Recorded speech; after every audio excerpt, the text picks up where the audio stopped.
Okay, kebetulan hari tu juga adalah hari gaji. So, maksudnya memang saya kena scam pada hari gaji.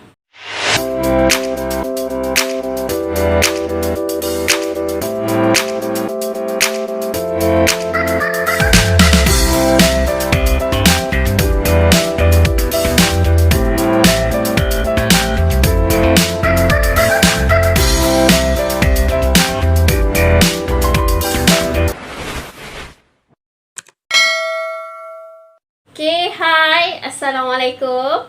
Okay, hari ni saya nak kongsikan pengalaman saya sendiri yang pernah jadi mangsa scam pada tahun 2009.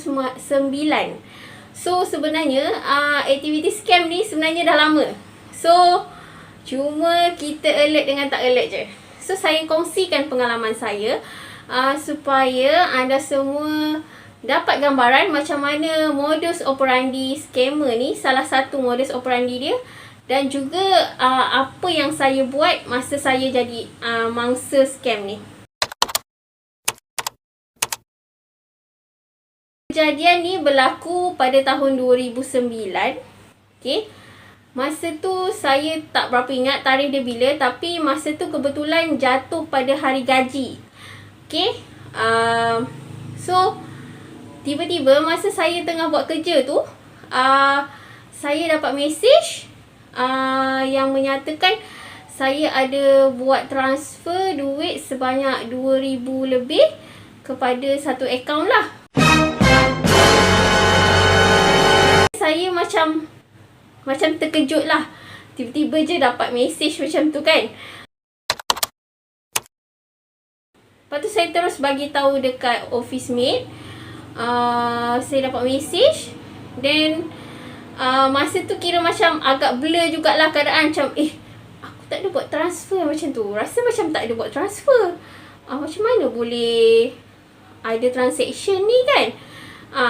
So masa tu terus macam immediately terus call customer service. Masa tu Maybank. So saya terus call Maybank customer service line tu. So saya terus call. Then saya bagi tahu dia saya tak buat sebarang transaction lah. Saya tak buat sebarang transaction online. Then tiba-tiba saya dapat message saya ada buat transfer. So masa tu dia minta saya buat pengesahan apa semua. Then dia cakap dia akan block akaun saya lah. Lepas tu dia nasihatkan saya untuk terus pergi ke balai polis dan untuk buat report. So masa tu lepas call Maybank to you tu, saya pun teringat yang sebenarnya sehari sebelum tu, maknanya semalamnya, saya ada dapat email yang minta saya sahkan akaun saya. Masa tahun 2009, tak silap saya, masa tu belum ada WhatsApp lagi tau. Masa tu kita just communicate guna by call, message, YM dengan email lah. So masa tu bila dapat email tu, saya pun macam tak ada fikir buruk lah kan. Kita ingat memang betul email daripada bank. Sebab masa tu macam pendedahan tentang scammer ni tak berapa banyak macam sekarang lah. So masa tu macam tak ada fikir apa-apa yang buruk lah.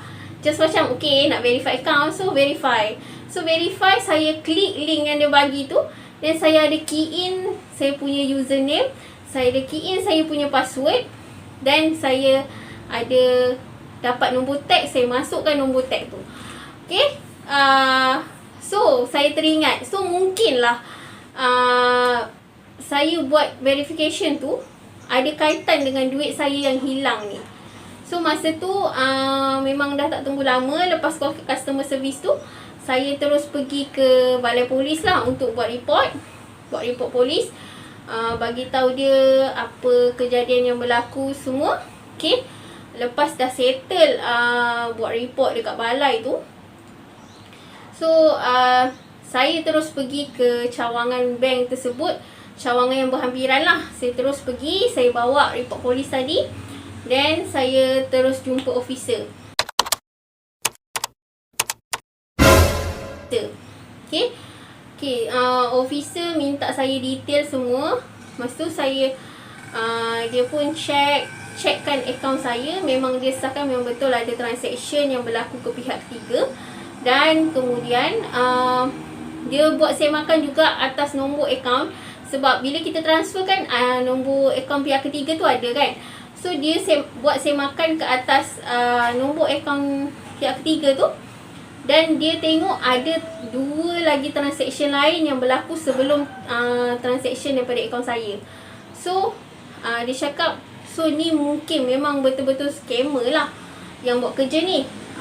Tapi so officer tu bagi tahu saya yang duit saya dia akan freeze-kan daripada akaun pihak ketiga tu lah.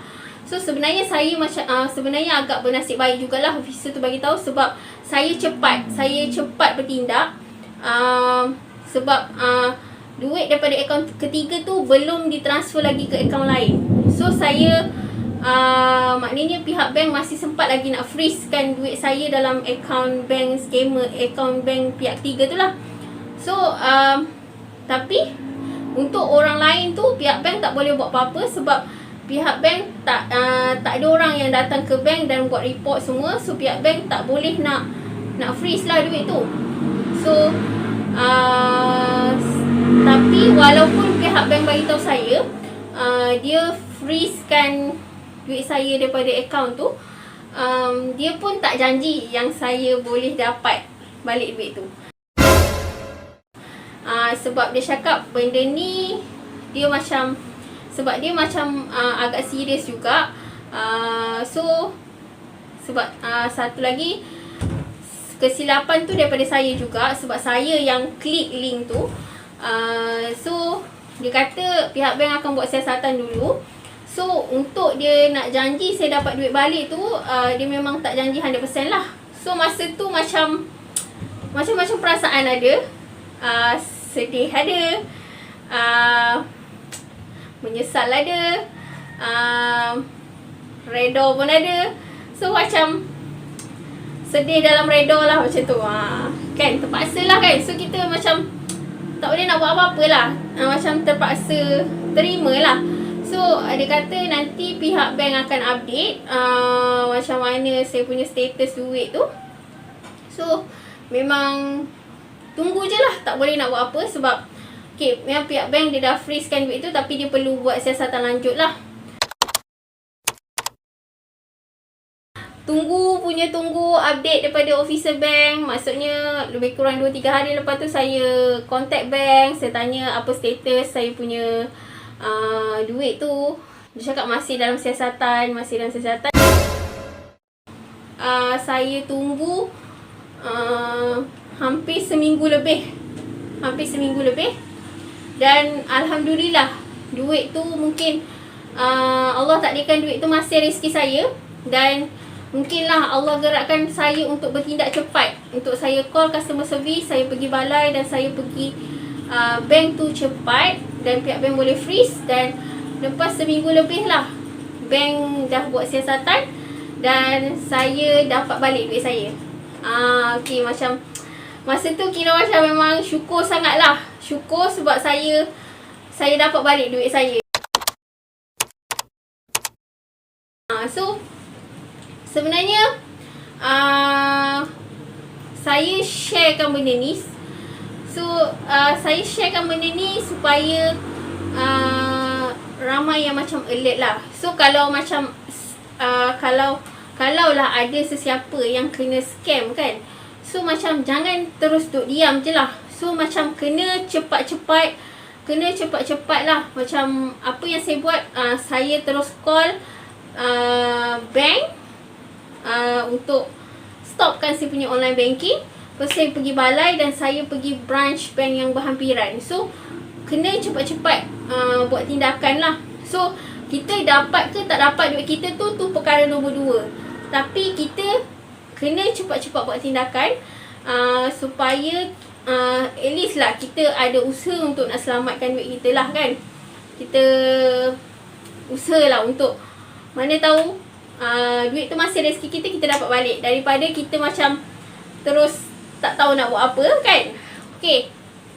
So, dari perkongsian saya ni, so saya harap dapat bagi sedikit tips lah kepada anda semua. So, kena make sure, kena berhati-hati. Kena sentiasa berhati-hati.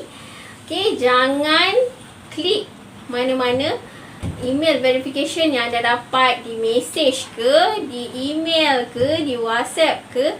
Jangan klik. Lepas tu jangan mudah terpedaya dengan call daripada nombor yang tak kenal. Kalau dia minta nombor tag, SMS tag tu kan. So jangan mudah terpedaya dengan semua tu, sebab sebenarnya scammer ni dia lebih pandai daripada kita. So sebenarnya kita pun tak expect dia buat macam tu. Okay. So diharap perkongsian saya ni dapat membantu anda semua, okay, supaya lebih alert dengan aktiviti scammer ni, dan juga lebih berhati-hatilah di masa akan datang.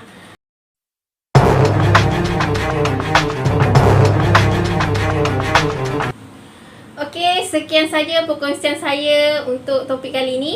Okay, diharap anda mendapat manfaat daripada apa yang saya kongsikan, dan jangan lupa kongsikan dengan kawan-kawan supaya mereka lebih alert dengan aktiviti scammer ni.